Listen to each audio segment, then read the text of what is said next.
ပျောက်ဆုံးသောတိုးတငယ်တခါကတောင်ကုန်းတွေကြားမှာအေးချမ်းတဲ့ရွာလေးမှာဒါဝိလို့ခေါ်တဲ့ကျင်နာတတ်တဲ့တိုးထိန်တယောက်နေထိုင်ခဲ့တဲ့တိုးစုကိုစိတ်နှလုံးအကျွင်းမဲ့ချစ်၍ပြုစုဆောင်ရှောက်တော်မူ၏နက်နက်တိုင်းစိမ့်လန်းဆိုပြေသောမြက်ခင်းပြင်များနှင့်ကြည်လင်တောက်ပသောစမ်းချောင်းများစီသို့ပို့ဆောင်ပေးသည်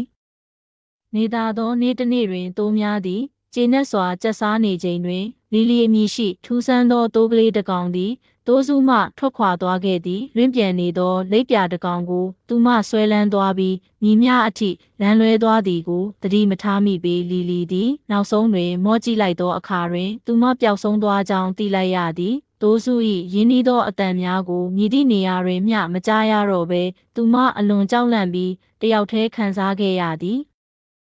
ညအချိန်နီးလာသည်နှင့်အမျှဒါဝိဒ်သည်သူ၏တိုးများကိုရေတွက်ကာလီလီပျောက်ဆုံးနေကြောင်းသိလိုက်သည်သူစိတ်ထဲတွင်စိုးရိမ်ပူပန်မှုများနှင့်ပြည့်နေသည်မဆိုင်မတွဘဲအခြားတိုး69ကောင်ကိုလုံခြုံသောနေရာတွင်ထားခဲ့ကာလီလီကိုရှာရန်ထွက်လာခဲ့သည်လီလီတောင်ကုန်းချိုင်များတစ်လျှောက်မြင့်သောအနှိမ်ပိုင်းကိုစူဆန်သည်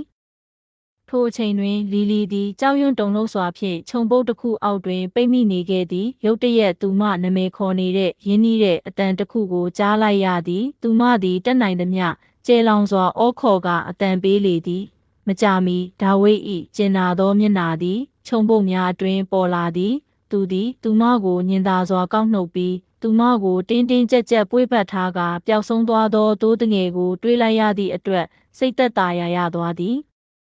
မကြောက်ပါနဲ့ကလေးလေးဒါဝိဒ်တိုးလေးပြောသည်ငါမင်းကိုအမြဲလာရှာမယ်ဒါဝိဒ်သည်လီလီကိုတိုးစုစီသို့ပြန်ခေါ်သွားကာအခြားသူများကသူမအားဝမ်းသာအားရအော်ဟစ်ကြိုဆိုကြသည်ထိုညတွင်မိတ်တုပ်ကျဲများပြည့်နေသောကောင်းကင်အောက်တွင်ဒါဝိဒ်သည်သူ၏တိုးစုကိုပုံမြင်တပုတ်ပြောပြသည်တိုးများသည်ငြိမ်သက်စွာနားထောင်ကြပြီးလီလီသည်ဒါဝိဒ်နှင့်နီးကပ်စွာဖက်တွယ်ထားကာလုံခြုံပြီးချစ်ချင်းမေတ္တာကိုခံစားရသည်သူမသည်တဦးနှင့်တဦးဂရုစိုက်သောတိုးစု၏တစ်စိတ်တစ်ပိုင်းဖြစ်ကြောင်းသူမသိပြီးသူမကိုအလွန်ချစ်သောတိုးထိန်ကိုအထူးကျေးဇူးတင်နေမိပါတော့သည်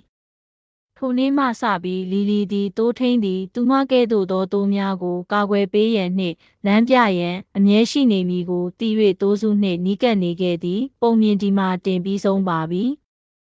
ဤပုံမြင်သည်ခရစ်ယာန်သွန်သင်ချက်များတွင်ဘုံနှင့်ဆက်ဆက်နေသည့်ပုံသဏ္ဍာန်ဖြစ်သောတိုးထိန်တဦးနှင့်သူ၏တိုးများ၏အလင်္ကာကိုအသုံးပြု၍ဖျားသခင်၏မေတ္တာနှင့်ဂရုစိုက်မှုအကြောင်းကလေးများကိုသင်ကြားပေးသည်ကြိုက်နှစ်သက်ပါက like and share လုပ်ပြီးကူညီပေးသွားကြပါရှင့်ကျေးဇူးတင်ပါတယ်ရှင့်